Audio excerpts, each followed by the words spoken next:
A hilt silver bites cold through leather gloves. A low hum thrums up his arm, a sound older than his bones.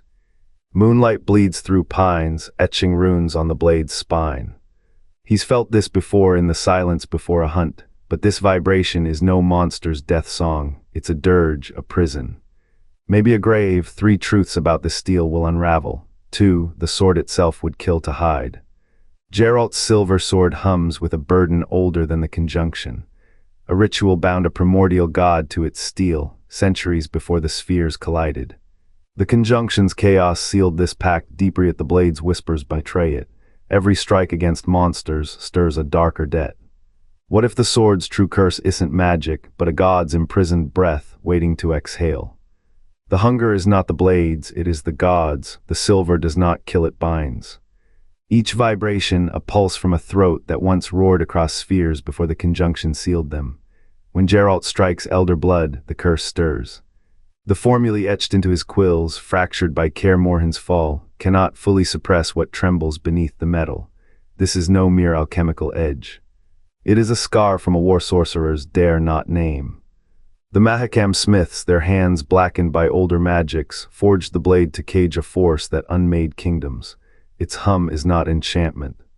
It is a dirge, a god, unmade yet unbroken, chants through the steel. Every swing risks a whisper escaping truths that could unravel the conjunction's fragile peace. The trial of the grasses, once meant to master such forces, now falters. The sacking of Kaer Morhen did not just steal knowledge. It shattered a dam, and beneath the snows of Towsaint the blade waits, not to hunt monsters.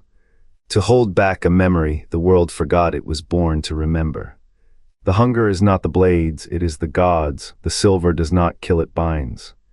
Each vibration, a pulse from a throat that once roared across spheres before the conjunction sealed them. When Geralt strikes elder blood, the curse stirs.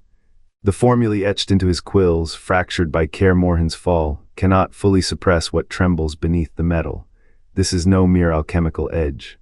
It is a scar from a war sorcerer's dare not name. The Mahakam smiths, their hands blackened by older magics, forged the blade to cage a force that unmade kingdoms. Its hum is not enchantment. It is a dirge, a god, unmade yet unbroken, chants through the steel. Every swing risks a whisper escaping truths that could unravel the conjunction's fragile peace. The trial of the grasses, once meant to master such forces, now falters. The sacking of Kaer Morhen did not just steal knowledge. It shattered a dam, and beneath the snows of Towsaint the blade waits, not to hunt monsters. To hold back a memory the world forgot it was born to remember. Beneath Towsaint's snows the blade's hum is a low thrum, felt in the marrow.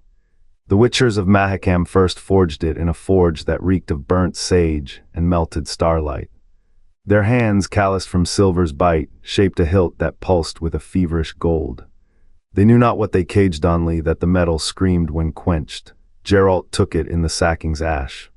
Flames gnawed Kaer Morhen's stones. He stole the blade from a corpse whose eyes still wept molten lead. The hilt was warm, alive, as if the forge's ghost had not yet left. He did not question. Silver had always been his fate. Yennefer channeled its magic in Vengerberg's tower, where frost clung to her fingertips. The air crackled with ozone as spells bent to the sword's will. For a breath she saw not a weapon but a throat that had swallowed a god. The vision slipped, lost in the djinn's thorned pull.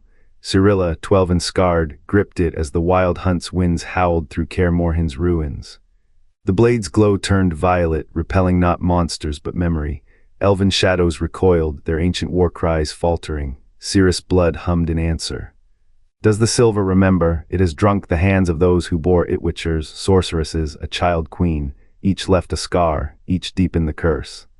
The prison grows weaker, the world grows colder, and beneath the snows the blade waits, not for a hunter. For a hunger that once wore a crown. But this artifact is more than what it does.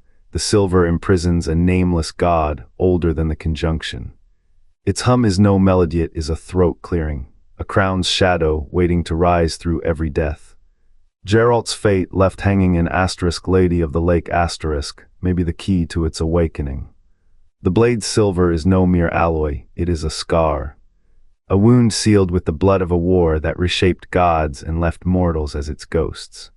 Sorcerers and witchers, once enemies, forged a pact to bind what could not be slain, a force older than the conjunction, whose name even the trial of the grasses cannot unlearn. This is the blade's truth. Its edge hums not with silver's purity, but with the trapped scream of a being that should have been erased. The wild hunt, those elven wraiths with their moonlit fury, do not chase souls for sport. They hunt the same shadow that coils beneath Geralt's sword. Their war was never against monsters. It was a requiem for a god who became a curse, and now, every time Geralt strikes, he stirs the ashes of that pact. Neutrality is a myth. To wield the blade is to hold a thread in a tapestry of debts. The sorcerers who crafted it paid with their blood. The witchers who use it pay with their choices.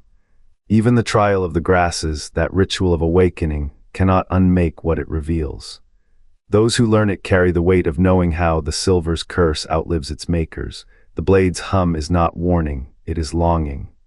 A prison with no door, a hymn to what was buried. Geralt's fate is not his own. Every kill, every hesitation, feeds the thing that sleeps beneath the steel. And when the Lady of the Lake's shadow breaks, the blade will not hum, it will speak asterisk. What then, when the forgotten god remembers its name? Geralt's blade hums in Lady of the Lake asterisk, a hymn to a curse he cannot name. By Witcher 3 its song guides him through ruin and revelation, a tether to Ciri's fractured path. The silver does not merely kill monsters. It binds her relic of a ritual older than elven empires, its edges carved with a god's forgotten tongue. No smithy forged this blade. No alchemist's fire shaped it. It was made by a hunger buried deep in the world's bones. You wonder if Geralt feels it now, the weight of something waking beneath his grip. He searches for a child. The sword searches for its master, and when the lady's shadow fades, the hum will rise not a curse, but a summons. The god in the steel has no name left, but it remembers him. The blade's hum is no accident, it is the breath of something ancient, trapped beneath the silver's gleam. Geralt wields a paradox weapon and warden, salvation and sentence. Each strike seals his fate, binding god and witcher in a pact without end. Neutrality here is not a virtue, but a shroud. The silver does not merely kill monsters, it carves away the lines between hunter and hunted, savior and executioner.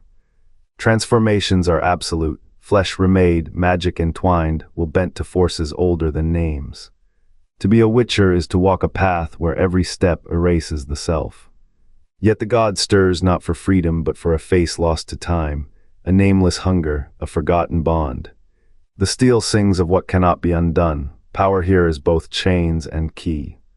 Geralt's hands are steady, but the weight they bear is a dirge. The hum grows, the god remembers, the choice was never his.